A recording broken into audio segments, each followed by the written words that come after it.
Salut la famille, j'espère que vous allez bien.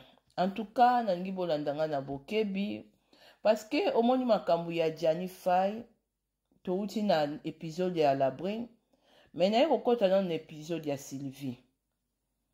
Parce que eza sujet moko, il y a des gens bazo comprendre te.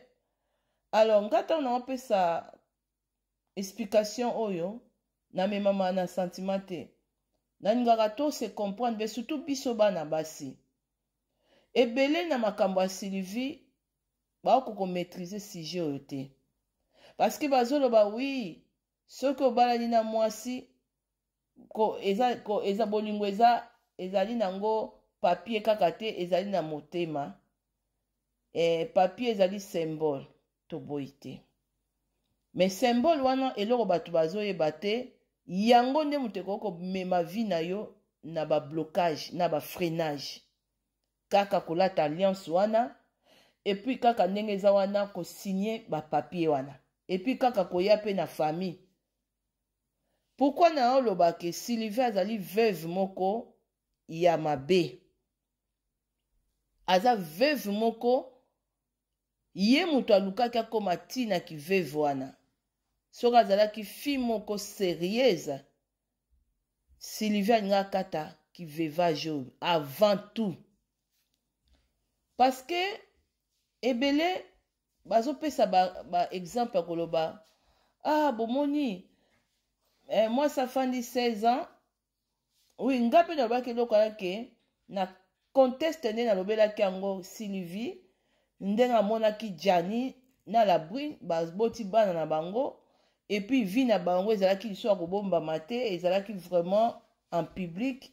Sylvie falaka azana na droit ya kobima na mobali na ye. Mais soki na zongi na aspect mususu, Sylvie azali veuve moko ya mabe. Ma maman bo répéter comportement oyo te, c'est très dangereux. Sylvie alataki alliance. Akei na mobali bayebani ba famille, les deux familles. Alors, na misu ya nzambe, na misu ya l'État, Sylvie abimi lokola mwasi officiellement ya Gianni Faye. Na kote mususu, soki Gianni azali kopesa ye ba promesse, et puis ye azali ko accepter ba promesse wana na téléphone, Sylvie azaki na droite ya kokendo bimana mobali mususu. Na surtout se comprendre bien parce que communauté la biso batu mini bazana na kati incompréhension ya analyse et puis bazala trop na ba sentiment. Nga na lobi très bien. Soki nga na place na ye, azana droit à refaire vie na ye 16 ans eze belé mais sans que azala na liaison moko na Gianni. Parce que Gianni azalaki déjà na makambu na ye na mwaso bazaki ne na poto. Yesko falaki akata relation ya ki marié wana. Mais pourquoi Sylvie aza mabe sur cette affaire?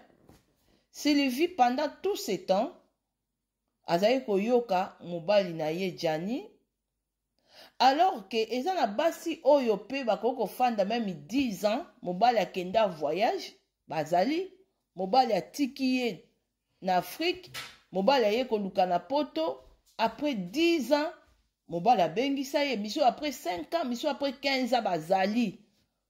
Mobali akipaka ye, mobali misusu bolo maman ni ko peut-être mobali ngo pa kitaka kuna, misusu po mona azo kita akiti na ete. Ezaka discipline.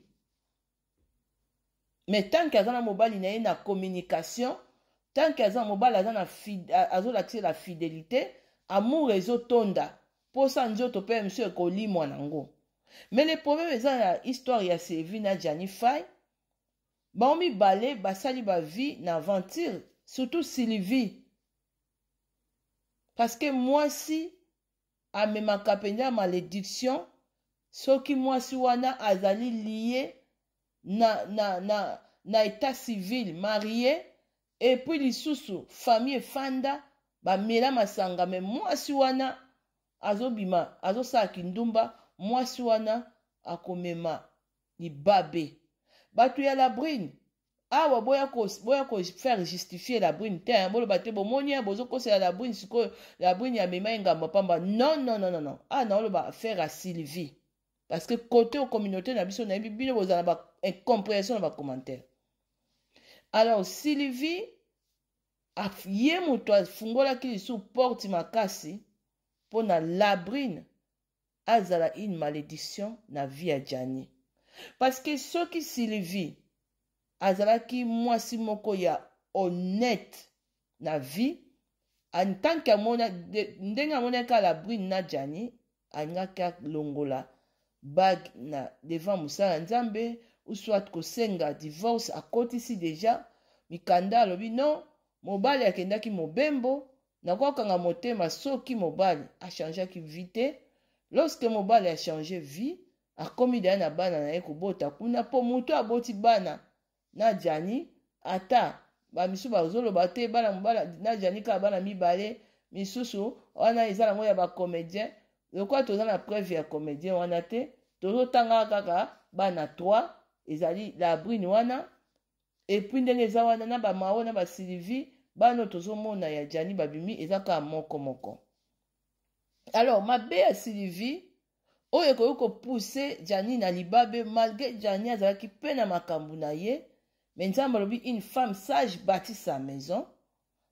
Alors il fallait que Sylvie akata lien wana ya alliance wana il fallait alongola yango il fallait basolola na Jani il fallait pas yoka Jani que non na ba fausse promesse wana sikoyo Sylvie azali kojouer double face parce que nandimi te ke Sylvie ndenge ofandaki wana ozalaki na mobali te tata oyo bazobimisa mobali na yo. Alors côté mosusu na Jani ozosolola ozoyoka bapromesse azopesa yo epuis ozondima yango. C'est pas pour rien na Saint-Denis Jani atia photo ya Sylvie na ndako abi ntango la brune abenganaki photo ya Sylvie mutu ezali kozala wana. Alors liaison ya Sylvie na Jani Fay ekatanaki te parce que Sylvie mutu alingaki bomoni sikoyo libabe place ezali libabe emema ekotinda mobali wana akende ozwa mwasi ya mabe neti la brune après directement eke komema na liwa. Bandeko ya mibali histoire ya Jani Fay na mwasi oyo akendaki koprésente na état civil na famille na ye pa memi poisse. Sylvie azalaki na droit alinga mais sans alliance parce que omoni na communauté na biso misusu bazoloba kobala wana eza kaka pamba bolingo nde eza mwasi oyo afandi na ye mwasi oyo amoneli Jani pasi mwasi oyo ndenge eza wana abanda kolala na ye wana nde mwasi oyo bakoki koreconnaître ye. La famille basi tozwi ka ya la brune afandaki na mobali bamonisi mobali pasi ye kuta azwaki opportunité wana azwaki chance wana kofanda na Jani Fay 16 ans mais elobi eloko te pa la brune ayokisi ye kaka pasi epiti na ndenge meme na sa mabele. Alors bolingo eza mobali mutu ayebaka epai ya mwasi moko bakozala ebele mobali mutu ayebaka epai ya mwasi moko donc mpona koloba ke non même mariage oza reconnu légalement même yayaka tofanda so mutu afandi na yo soki apesi yoka bolingo te soki eza te eza te.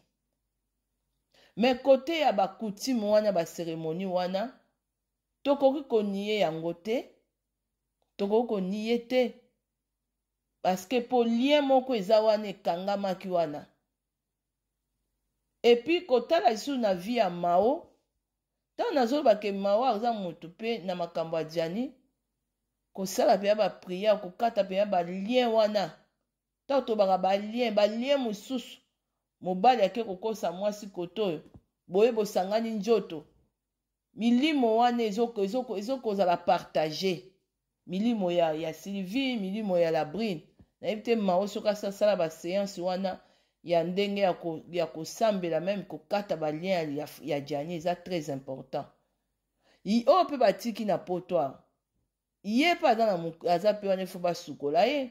Donc baceremonie na ndenge ya makambo ya mwasi na mobali na famille eza nango kaka te so babali yo légalement soki bofandaki na mobali mpe